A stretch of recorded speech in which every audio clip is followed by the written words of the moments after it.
It's 4 o'clock on a Tuesday, and you know what that means, don't you? It's time for another exciting episode of Taxi's Quarantini Happy Hour. Woohoo!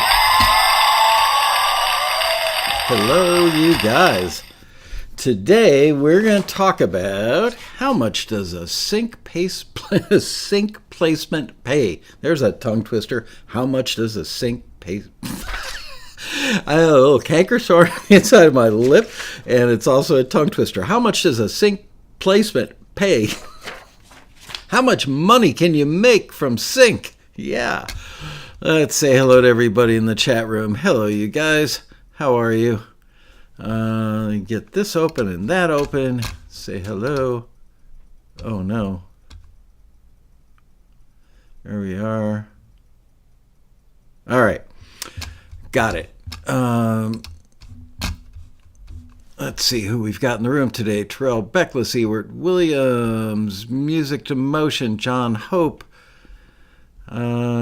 Simon Burnham, Andre Stepanian, Ian Shortle, John Hope, did I say that already? Chaz Smith. Man, you guys were chatty in there. Michael Lehman, Marion Laird, Riney Bear, Jan Weilage. Oh, there I am. I'm all caught up now. Il Rosso, Cass McKenty, Akira Canyon. Hello, Akira. I'm out of it today. Dan Weber, Pat Wara. Ooh, there's a new name. I can't even pronounce it. I can't even say it. Namdissimo. West Media. Bill is here. All right, Bill. Okay, so anyway, I've had like 3 emails in the last week or 10 days or so where people have been asking me, so how much money can I make from sync? Well, you know, that's like saying, how much money could I make by investing in gold? Or how much money could I make if I, paint cars for a living? I mean, it all depends on stuff, on a bunch of variables. And I'm never quite sure if people are talking about what they can make on the back end through performance royalties or what they can make on sync fees, which of course is the money that you get up front when you get it up front. So I'm going to talk about some of this stuff today, and I want to say up front that I am not an attorney. I'm not a world-class expert on this. I'm pretty knowledgeable, but I can't say, that I'm a world-class expert. Whoa, my light just totally changed colors on me, didn't it? Is it just I looked down, I looked up, and the light was totally different. That's weird. Something weird is going on. Anybody else getting buffering? We've got good signals here. No dropped bits. No problems with the CPU. Everything is kosher, as they say. It's my awesomeness. Yeah, that's it, Riney. Let me go tweak that light a little bit. That's weird. It just all of a sudden got really bright.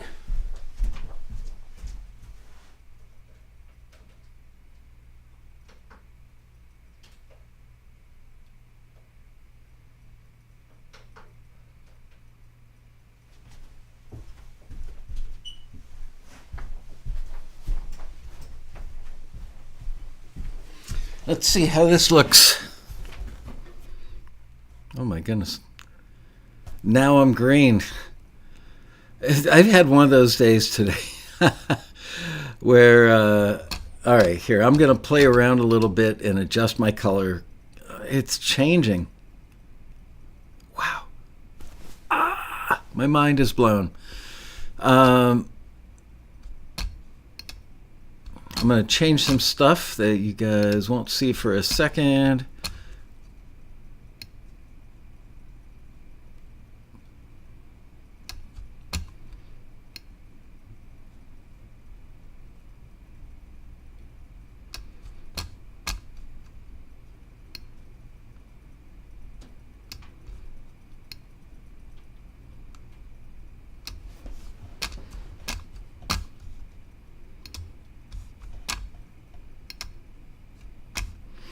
There you go.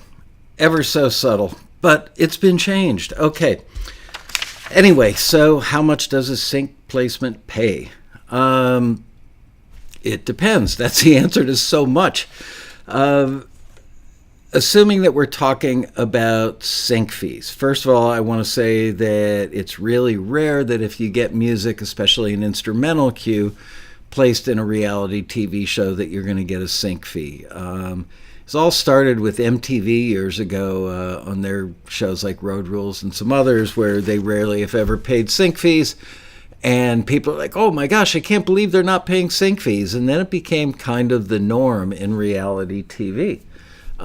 Here's a kind of a little known fact. Did you know that it used to be that reality TV largely was scored? My friend Adam Zelkind was scoring, I think at one point, 4 or 5 different shows and just making a ton of money. And they would score what are now all those little instrumental cues. And then they just decided that they would do away with the scoring guys because I guess they thought they were making too much money. And they started using library music, which is good for you guys, bad for Adam Zelkind and the other dudes that were scoring, or dudettes, as the case may have been. Yes, sync does get paid more during prime time. But it depends. Are we talking the upfront money, the sync fees, which other than reality TV are kind of the norm? So let's say that you've got something on NBC during prime time in an hour-long drama. That would typically pay in a range for library music, music from unknown singer-songwriters and what have you. Typically, that would pay somewhere between $2,000 and maybe as much as $5,000. I would say that the average is probably around $3,000 to $3,500. But it depends. You're going to hear that word a lot today on the nature of the usage. Hey, Robbie. And Heidi, and Scott Hansen. The nature of the usage. Well, what if you've got a song that is a song with a lyric and a vocal, and it's featured where it's upfront, it's loud, and there's no dialogue with it. And so that you might get paid more for that upfront. You're certainly going to get paid more for that on the back end through your PRO and for your performance royalties through ASCAP, BMI, or SESAC in the States. But okay, so it's upfront, it's featured, and now how long does it play? That's a variable. If it plays for 5 seconds, that's worth X to them. If it plays for 45 seconds, that's worth more to them. So you should get a bigger sync fee. Some shows just pay a flat sync fee. I shouldn't say flat. It would, if you had a big, long featured placement, that would probably get you a bigger sync fee. But for background source music, which ostensibly comes from a jukebox in a bar, or I'm pointing to my ceiling, speakers and ceiling in a hotel lobby, or a fine dining restaurant, those kinds of things, those are typically, it's like kind of one size fits all, and the sync fees are typically about the same. Shows don't like to have a lot of variables in what they pay out because it makes it hard for them to budget their music budget. They know how much budget they've got to start with, but they have to allocate it by looking at how many pieces of music do we need, how long do they play. And then here's the big variable that something that honestly I was completely aware of, and I bet that most of you don't know unless you've seen me mention it in a previous episode. It's probably 2 or 3 years ago. One of our screeners actually turned us on to a listing, and it was for a big dollar amount. I want to say that it was like, let's say $80,000 for this particular placement. I'm kind of pulling that out of the air, but it was a whopper. I remember that. And I thought, $80,000. Is it possible that number's been inflated and that the screener is hoping that generates a lot of submissions or something and results in a lot of work for him or her? So, we're careful about this stuff. So we vetted it. We wanted to make sure that the number was legit. And one of the things that I did to verify that number was to call two different production music library owners that I know and just said, something just came in and it's for a huge amount of money. And it just seems inappropriately large to me. And the music library owner said, "Oh, I'm looking at the same brief right now, but again, I'm pulling a number out of thin air, but to make the point that the amount of money was drastically different. Let's say that the library owner said, our brief says $5,000, and I went, damn, so somebody made that up? And he goes, no. Do you know that briefs, the same identical brief, can go out with different dollar amounts in it? And I said, what are you talking about? I've never heard of that before. And here's why. If they're sending the brief to, let's say, Warner Chappell Music or Universal Music Publishing, a publishing company that represents well-known writers, well-known artists, people who have already made it to one degree or another in the industry, they are willing to pay more money for music from them because they lend credibility to the show with their name. They won't license a piece of their music which is somehow deemed better than what the little people could come up with, people who are in libraries or independents. In the minds of the industry, that's what they think. And maybe they're right. I don't know that it's better, but maybe it has more clout. So they're willing to pay more, but they don't want to advertise that big number to the hoi polloi, and they don't want to pay $80,000 to a quote unquote nobody, and I mean that in the kindest possible way. So basically, there's a music library payment schedule, and there is an established writer, band, artist through a major payment schedule. So as it turns out, in that case, the screener that brought it to our attention and connected us with the source that was running the listing was a screener that frequently works on the record side of the industry, and that's where he heard about it, and that's where he got the brief from. So the screener was off the hook. He didn't do anything illegal, immoral, or unethical, and I learned a very valuable lesson, which is, depending on who you are and who represents you, the number could go up. Is there like a variable scale? Not that I'm aware of. And I did ask the question that day of the two music library owners I talked to. I said, so are the numbers all over the place? No. It's basically, here's the number for, the established people. I was going to say important people, but that's not true. Here's the number for the established people. Here's the number for the music library world. Yeah, lucky that this console is virtual. Yep, I've got to say, I've never. I'm going lighter and darker when I move. Yeah, well, I've been having all kinds of problems today with my settings, so just roll with it, Simon. I noticed that my hair, I didn't put a product in my hair today, and I've got a little fringiness going on up there with the hair that's sticking up. Anyway, it also depends. Like, see, there I'm going to be lighter because I'm coming out from behind the screen, and that ring light that's about 8 feet away hits me more directly in the face. And now all the little computers and sensors have to figure out what the hell's going on with my lighting and my color. Oh, well. It's not easy being a TV star. So let's get back to how much does a placement pay. So those things are variables. And again, I'm still talking about sync fees. The duration of the usage. If it's something that gets used for a few seconds, it's going to pay less than something that gets used for a very long time. Whether or not something is in perpetuity, going to be used in perpetuity or not. Let's say that it's a one-off event, and that show is like a sporting event maybe. It's only going to be seen one time or broadcast one time. And yes, I know that they could put it out on cable later. They could put it out on, streaming, whatever. That's a whole other can of worms.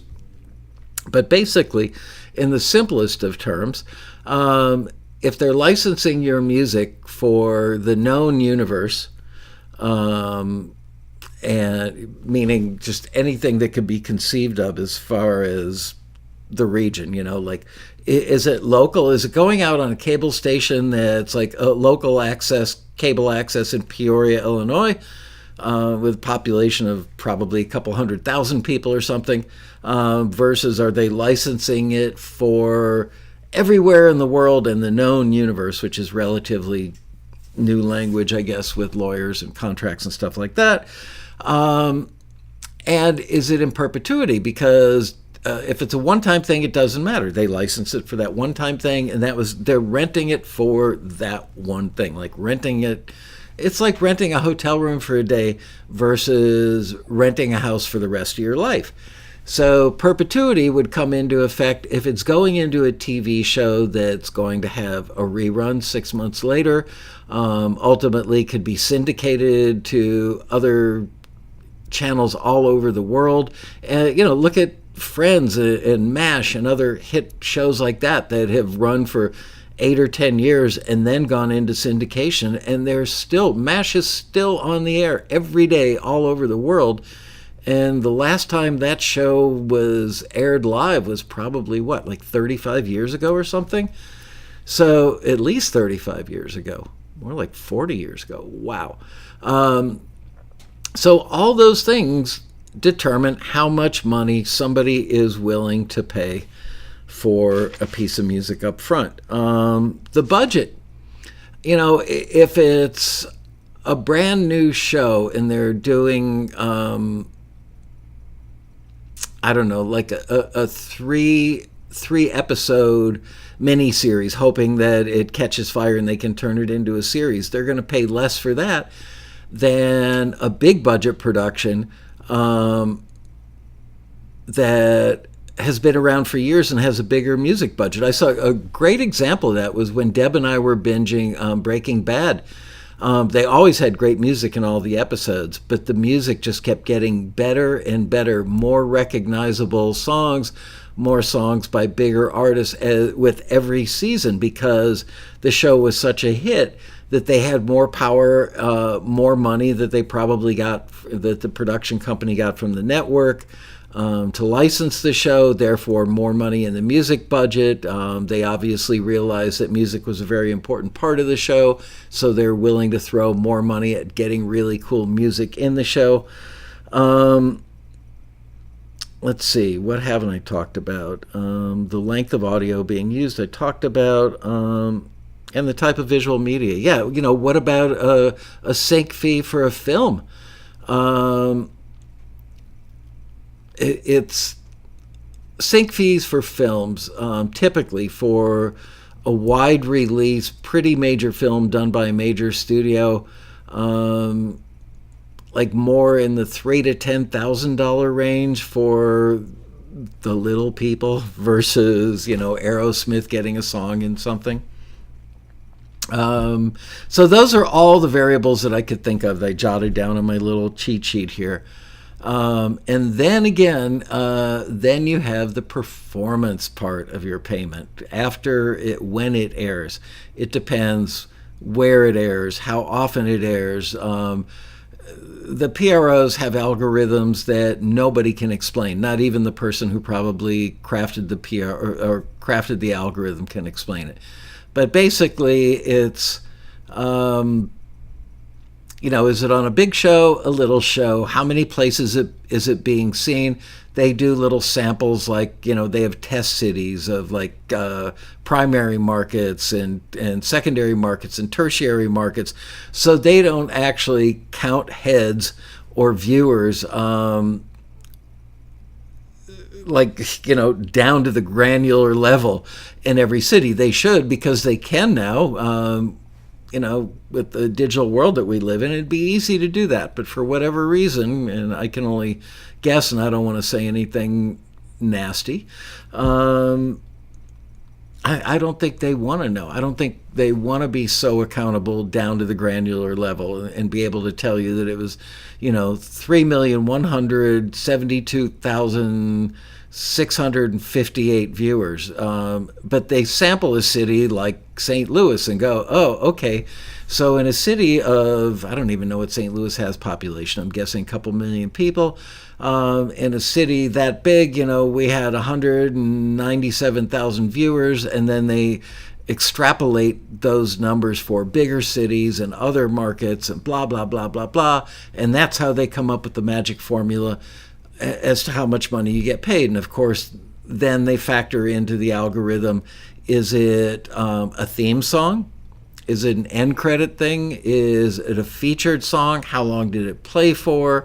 Is there dialogue over it? Is it background? Is it background source? All these things go into what determines how you get paid.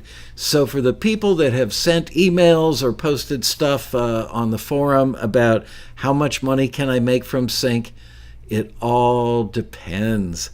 And, of course, it depends how seriously you take it. It's fine to treat it as a hobby. If you want to get a few things, 5, 10, 15, 20 things signed, and know that every now and then you're going to get a surprise email. Hey, your piece of music was in a reality show, and you've got a full-time job, and, you just can't devote your life to your music, and you don't want to do it for a full-time thing.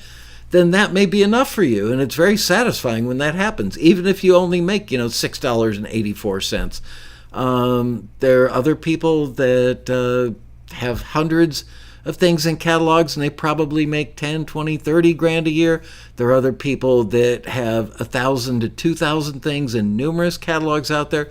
And those are the people that usually after 5, 6, 7, 8 years, they are starting to make six-figure income. So it really comes down to, how much work do you want to do? How efficient are you at cranking out really good music that's usable and desirable by the people in the industry?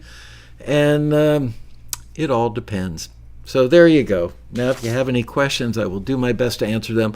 Although I took an antihistamine about 3 hours ago because it apparently is a high hay fever day, which I've never had allergy issues my entire life until like the last year.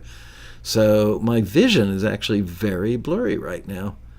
I got to remember, I always remember when I take the antihistamines and then do a show and I can't read the chat all that well, that maybe I should look into another brand or another type. Super Blonde says, perpetuity doesn't make a lot of sense to me. I would need to know more about that. Yeah, or 1 penny, Jim Stamper says, or 1 penny on Amazon. Yeah, streaming is a whole other thing. And of course, there are people fighting to get the rates up on streaming because 5 years ago, not such an issue. Now, it's an issue. A lot of people are cutting the cord with their cable providers, and they're getting their television on Netflix, on Amazon Prime, on Paramount, on Disney Plus, all those things. And the payments are much less. Marion says the tree allergens are high right now. Yes, they are. Everything is blooming. Yep.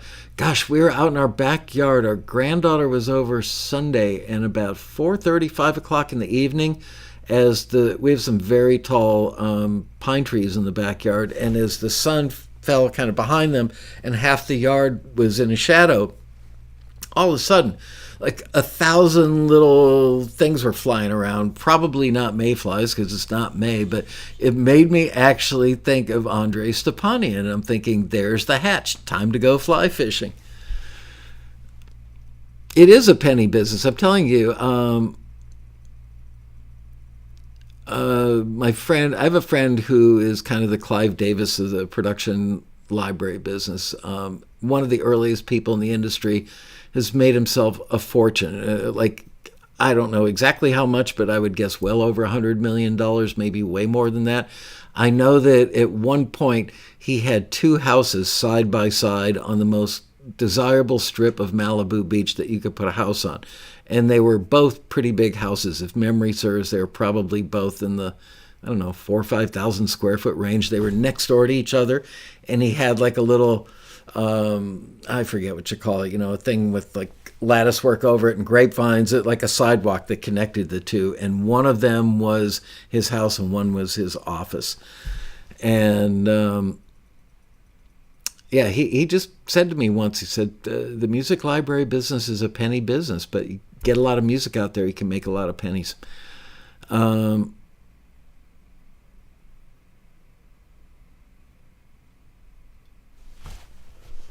What constitutes a personal library of music in the sense of total amount of music tracks? I don't even know what a personal library is. You mean a personal catalog? There's no real number. There's no scale for that. If you have 10, that's your catalog. If you have 200, that's your catalog. There's definitely not definitely not a number.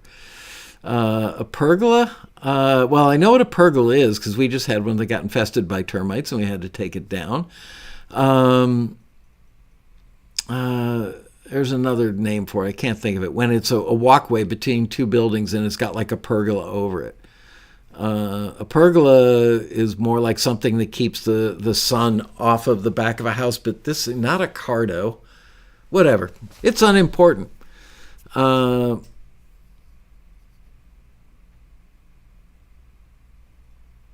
a breezeway. No. A dog trot. Man.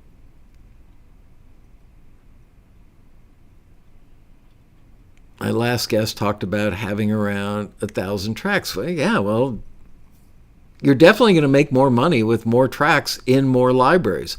Again, don't fall into the trap of my publisher. This happens all the time, and it breaks my heart. An arbor, maybe that's what I'm thinking of.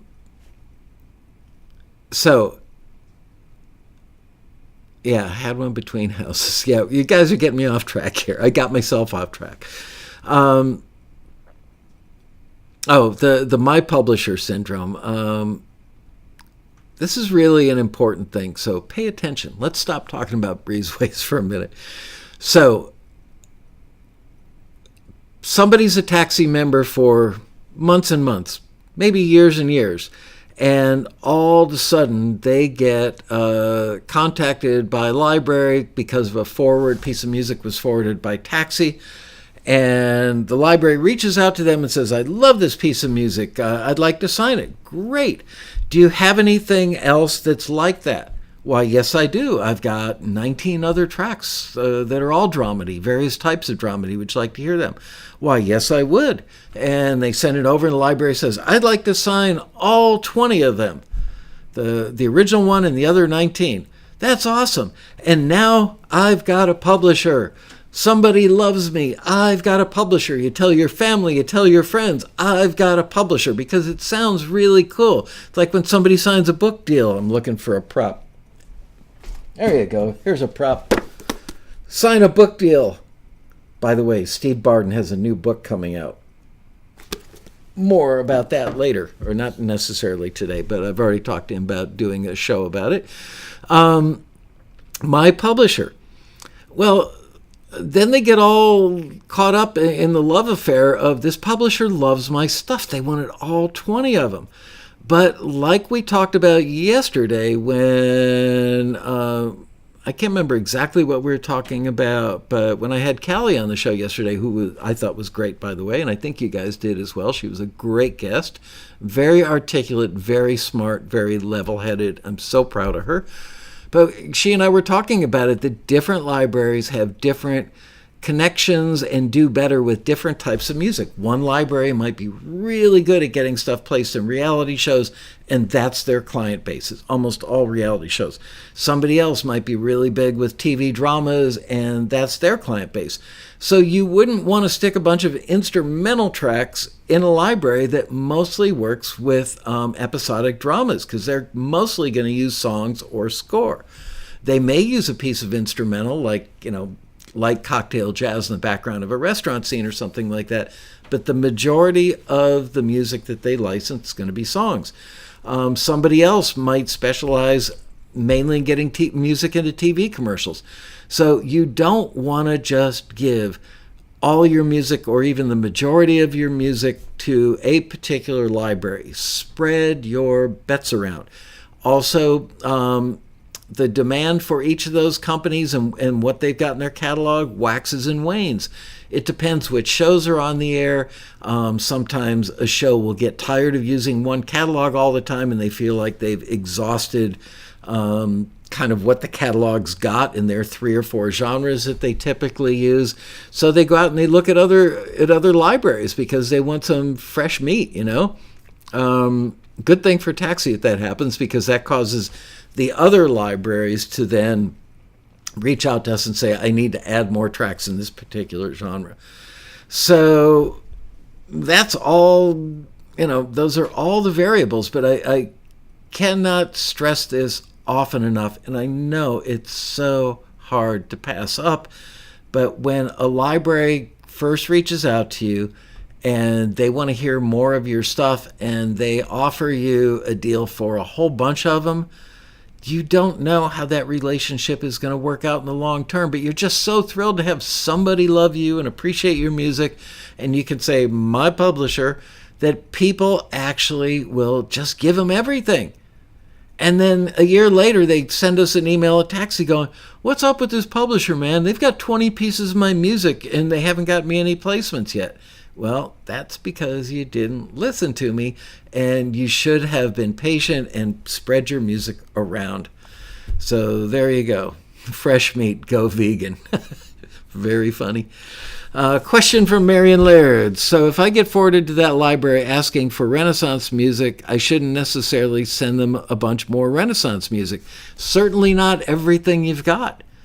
I mean, that's a pretty extreme example because not a lot of people are looking for Renaissance music, but then again, that could change instantly. I can't remember the name of the show, but a couple of my daughters used to watch it. Something about In Time, I don't know, where it was kind of like a Renaissance period show with modern characters or something. I didn't watch it, but Pedro's here.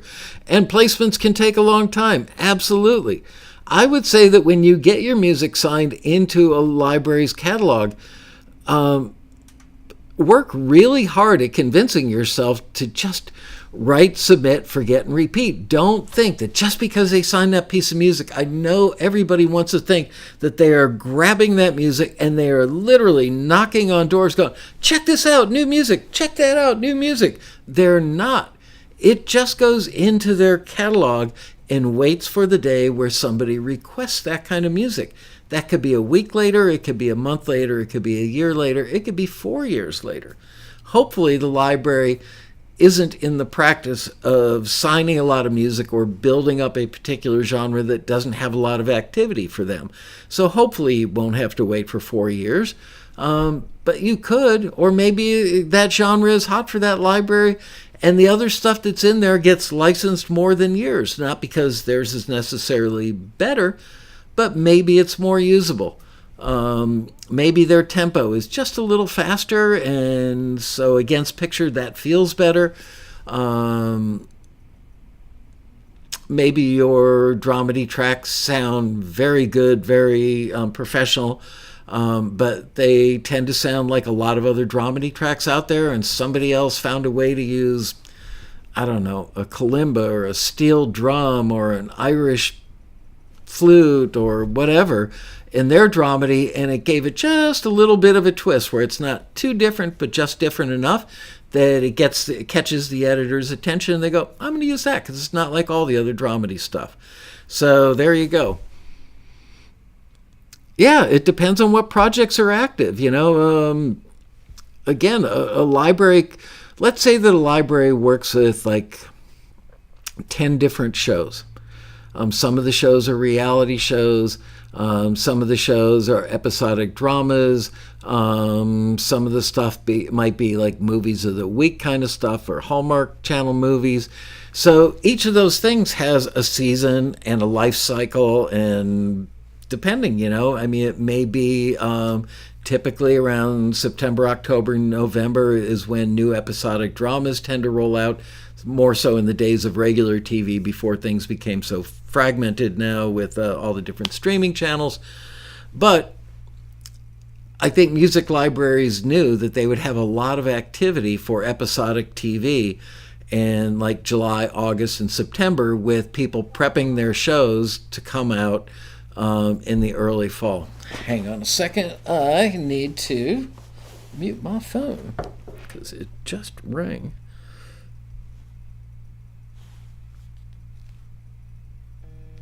There we go. Yeah, so all those things. Dan Weber says his first library deal through Taxi spoiled me a little. That happens. But you know what, Dan? You want 4 or 5 libraries that spoil you a little.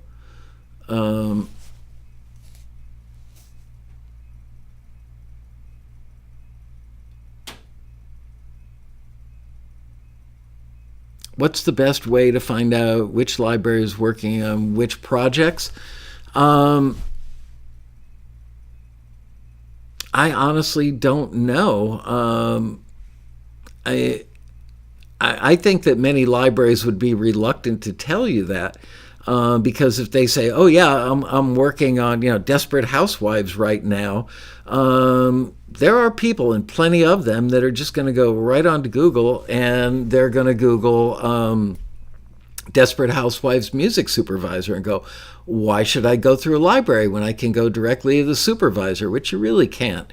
There are rare cases, but 90 to, and Pedro, back me up on this because you've been on both sides of the fence. Most of the time, supervisors do not want to hear from one-off musicians. They like having a library or a music licensing company in the middle, because not only do they help them find the music and the supervisors know that the music that's going to hit their desk is going to be targeted at specific needs, but they know that they've also done the due diligence. Because if every musician in the world could reach out to a supervisor, first of all, supervisors wouldn't have the time to listen to that unbelievable deluge of music that they would be getting, and they would have to do the research to make sure that when people say they wrote it, that they actually did, and that all the other ducks are in a row as far as were there any work for hires that weren't mentioned? Are there any other co-writers not mentioned? Pedro says, especially for production music, as they're looking to put together entire buckets of tracks for their editors. Absolutely.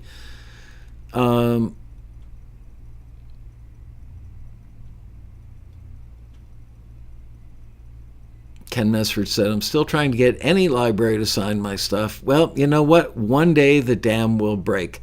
I can't tell you why it's not happening for you yet, Ken, but it will. And I'm not just saying that to be like, yeah, be your cheerleader or anything, but for as much attention as you pay to Taxi TV and the Quarantini happy hours, it's pretty obvious to me that you're pretty serious about what you're doing, and it's probably just a matter of time. Is there a typical range? Jan Weilich wants to know number of pieces of music used in a typical TV show.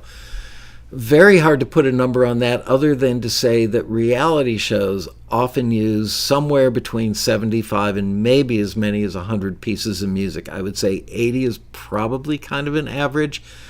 On dramatic TV, there's some shows that almost only use score and very occasionally will use a song or a piece of instrumental music from a library.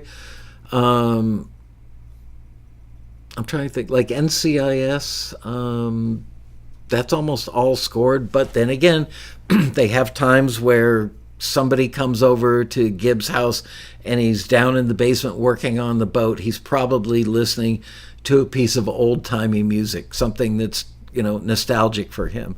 So not a lot of stuff from libraries makes it into shows like that.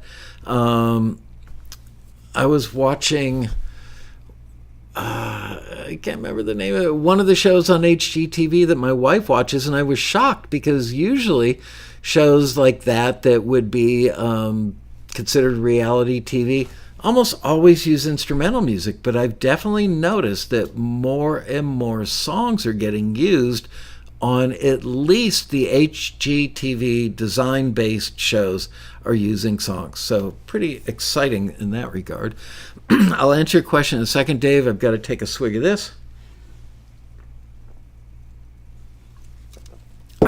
Much better.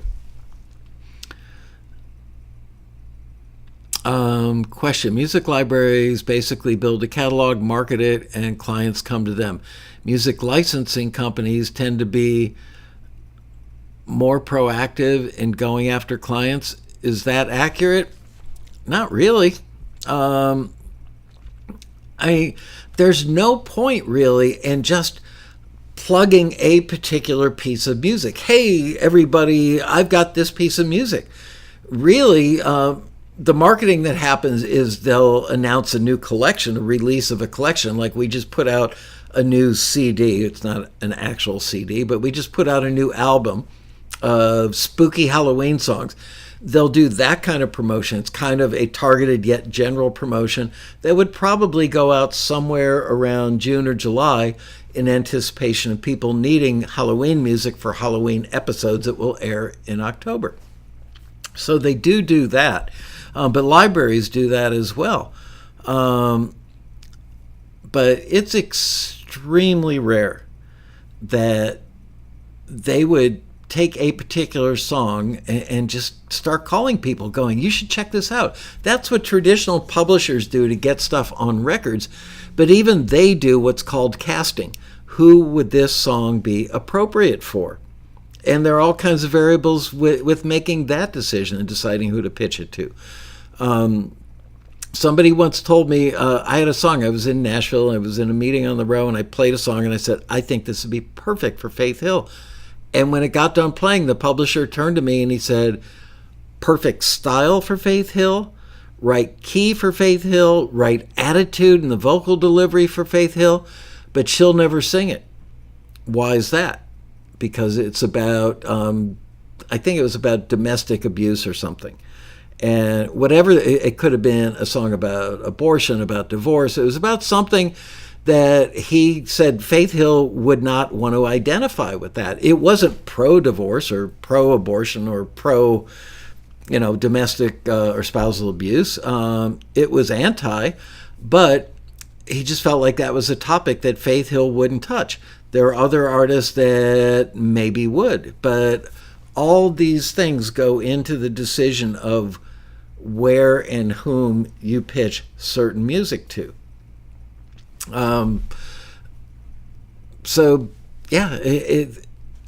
Let's just say that the publishing industry and the record industry is a push business model. They have music and they push it out. The publishing industry in film and TV is largely a pull model.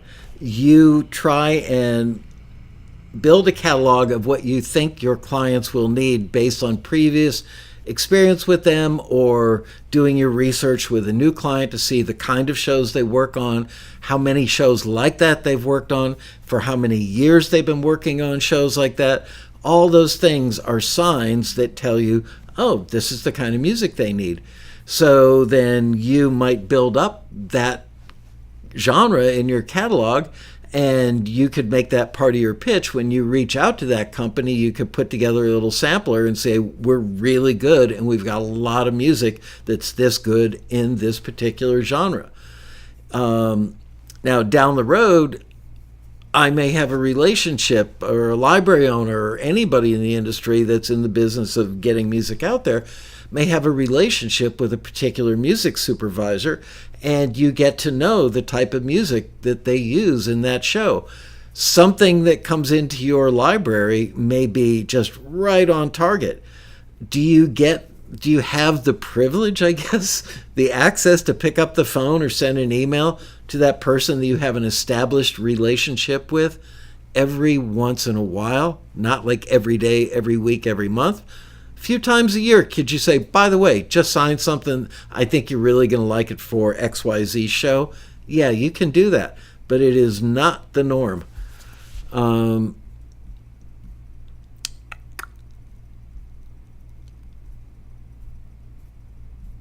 Wow, I'm lost. Here we go.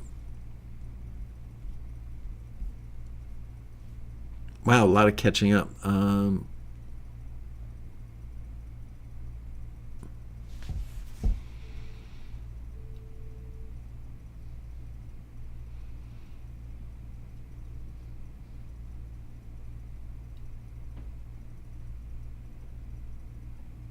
That's great news, Ken. I'm just reading your thing about you appreciate what I said. Don't mean to sound like a whiner. Um,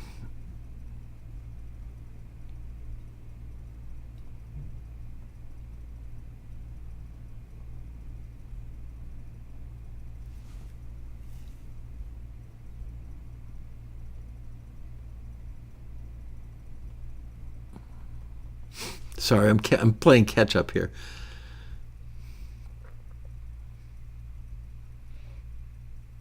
Didn't fit the persona right. Singers have personas. Absolutely, they do.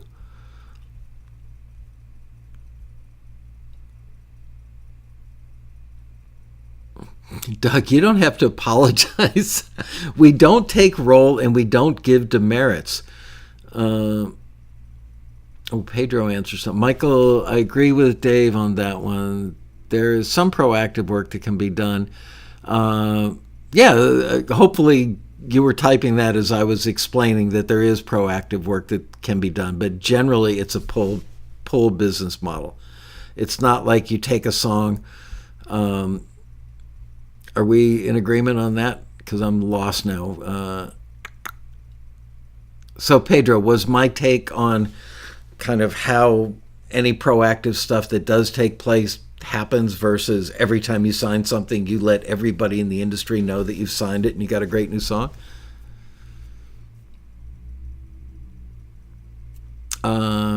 Let's see. What would be your advice for an experienced foreign producer composer who is sure that he has a really great song in his hands, a song with solid chorus, with solid chances of being a hit, but he doesn't live in the U.S.?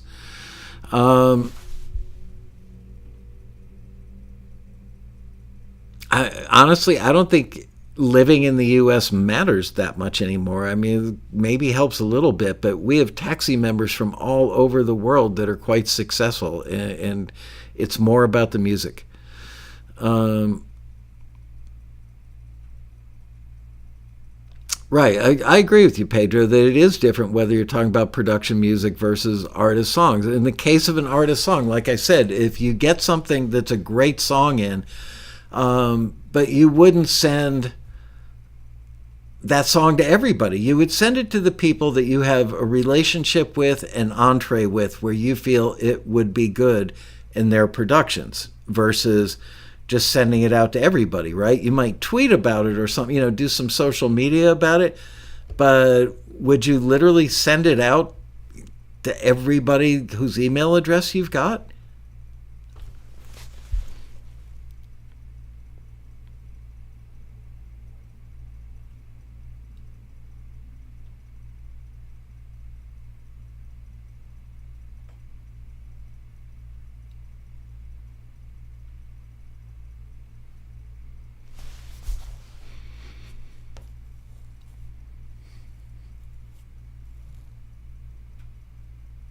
I'm having a hard time keeping up with you guys. Great stuff going on in the chat room. I hate to be sitting here like a bump on a log, but uh,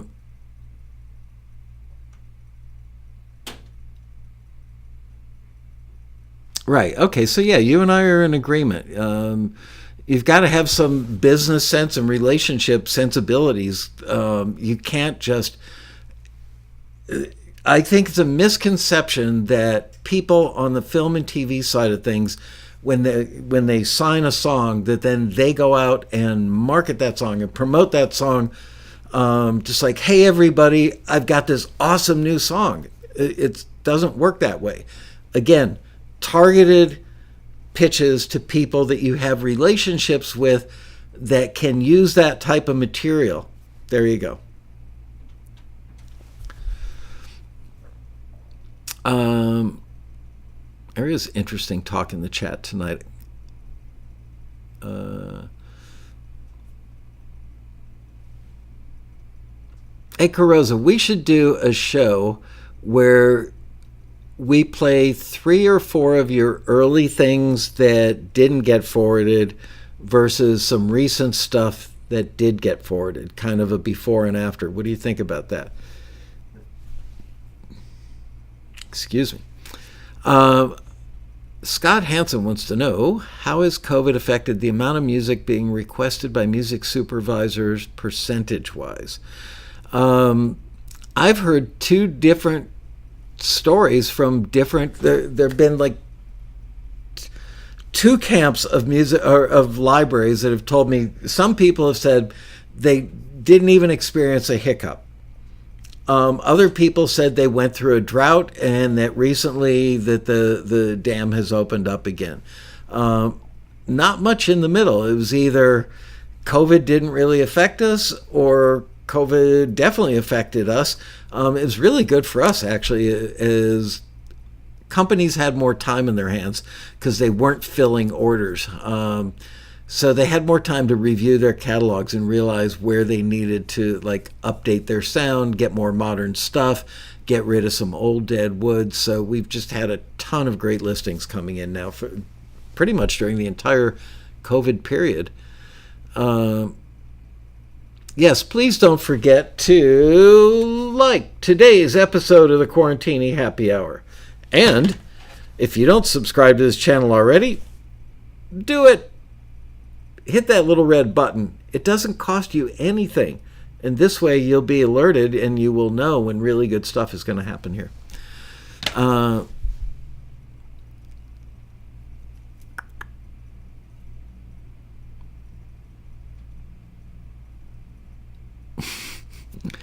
It's funny. Douglas Fuqua says, God no, Michael, I can't stand my earlier stuff. Not for public release. Consider it practice. Yeah,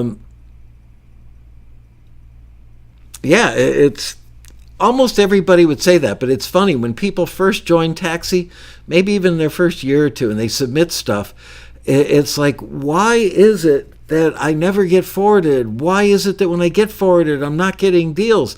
Well, maybe you're good enough to get forwarded, but maybe other people who also got forwarded had stuff that was 10% better because they've got more experience under their belt. They know how to make their stuff a little more interesting or not sound like everything else in a particular genre. There are all kinds of variables that could affect that. But people get very pissed off at Taxi. It's like, I can't believe you didn't forward my stuff. And almost to the person, 2 or 3 or 4 or 5 or 10 years later, it's like, oh my God, when I first started out, my stuff was awful. But in the moment at that time, it ain't awful. It's the most brilliant thing ever written. And I understand that. It's not payola. Super Blonde, I don't think there's any payola going on as to what gets signed by libraries.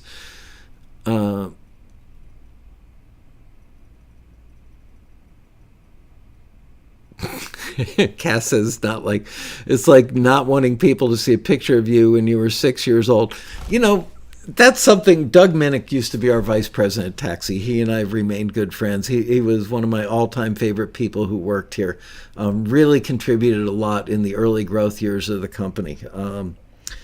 And Doug and I used to hang out after work or during the day. We were friends, more than just coworkers.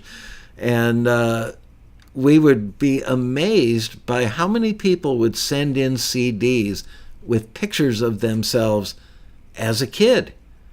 And people in the industry definitely didn't think that was cool, but people who were making, there was a time period where just anybody could, you still can, go to a place like Disc Makers and make a CD that's 100% as professional looking and sounding, if the music is good and well engineered and mastered and all that stuff, and put out something that was equivalent to a major label release.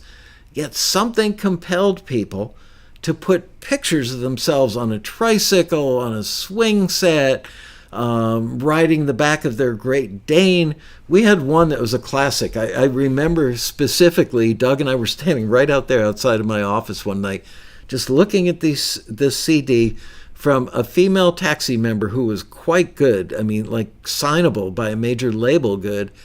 and her CD cover had her as about a 4-year-old sitting on a toilet with like a pair of saddle shoes on or something, and her underwear down by her ankles, and I think she was like wearing a skirt or something, so you couldn't see anything other than the fact that her undies were down by her shoes, and she's sitting on the toilet, and that was the cover shot of her album.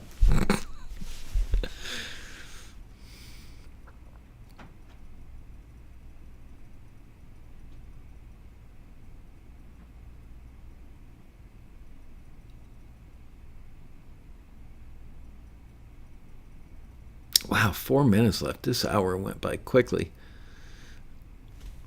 It wasn't you, Scott. I remember the artist's name. It's funny, at least it worked in that regard. Here we are, like 15 years later, and I can remember.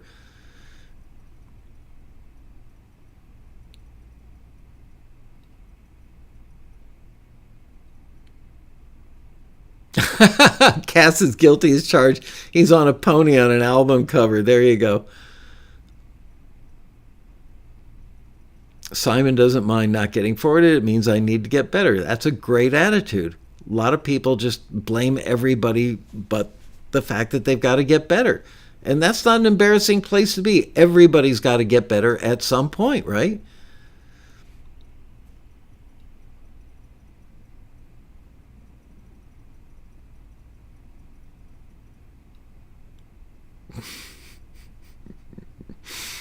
Nobody said intelligence ran rapid in humanity. Let's talk about Madonna. Why? I actually like Madonna. I don't know. I don't necessarily like their newer stuff, but she's had a lot of great records over the years.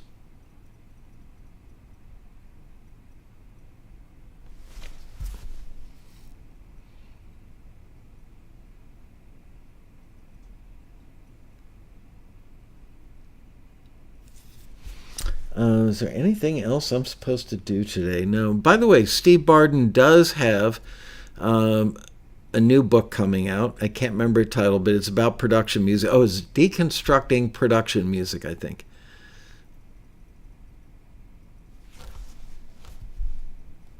So yeah, Greg Carrozza, if you could, in the next few days, just send me, preferably if you could send me a disco or something, that would be great. Rome was not built in a day. Nope, but the Roman Empire sure got built all over the world, right?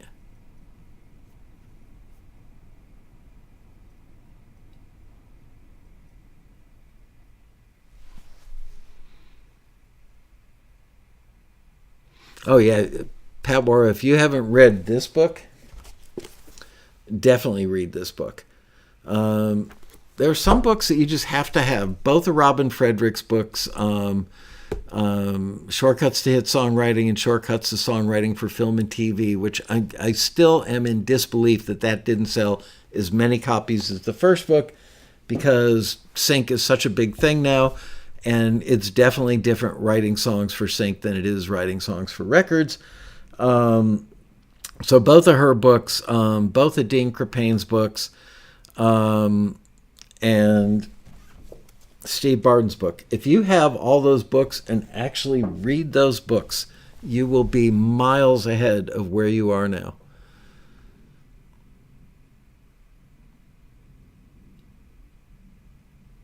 Wow, Steve signed it for you. Collector's edition. Lamar leaving a minute early. I'm sorry, Lamar. We're going to have to write you up for that. Oh, man.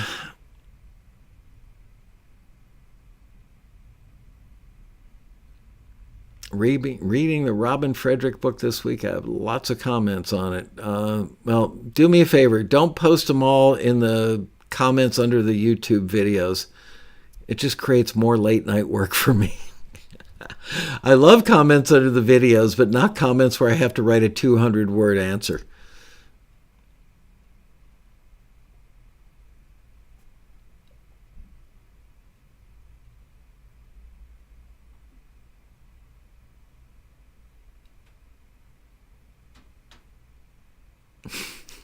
I guess Lamar hadn't left yet when I gave him grief. There you go, Libby. Tell Robin your comments.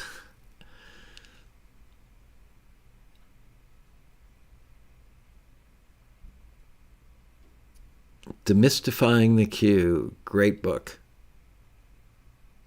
Demystifying the genre is actually more of a how-to. Demystifying the queue is helping you understand the industry and understanding the nature of queues.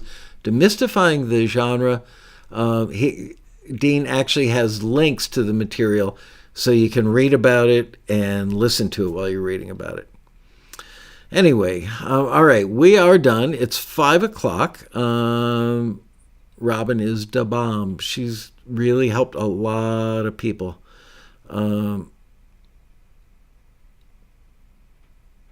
Robin must return on the show then. I will send all my comments at once. Is Robin writing a new book that I know of? Not that I'm aware of. She always says I don't have another book in me, and then she writes another book. Anyway, thank you guys. Going to get your SSL UF8. All right, you guys, I will see you on Thursday. Again, if you're not a subscriber, please do. And doesn't cost anything to give us a thumbs up. See you on Thursday. Bye, you guys.